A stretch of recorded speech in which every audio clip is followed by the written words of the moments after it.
Now I'm going to insert the swinging door and put it into the assembly here and try to animate it in such a way that it arcs back and forth.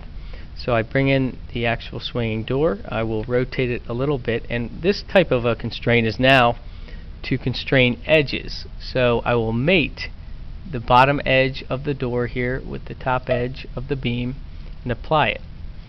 Next, the constraint I will animate is the angle constraint. So I will put an angle constraint on this face of the door with the top face of the beam, and again switch to the directed angle, and it will be 0 degrees, and apply it. This then becomes the angle constraint that we animate in Inventor Studio. So I go back to the studio, check that animation 1 is highlighted, and then I look at the angle constraint for the door that I just created and animate that constraint.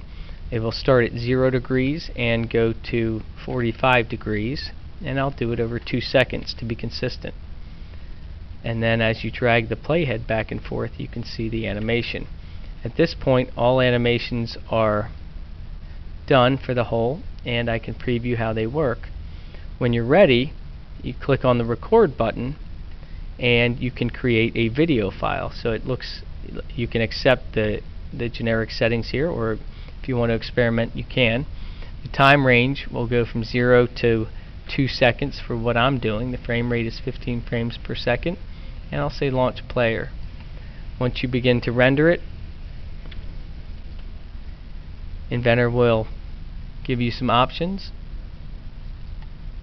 and you can watch the rendering. The computer will then go through and render each of the frames that you need.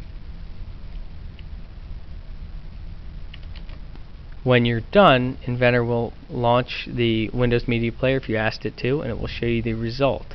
And you can select Loop on Windows Media Player to watch it over and over to see how it turned out.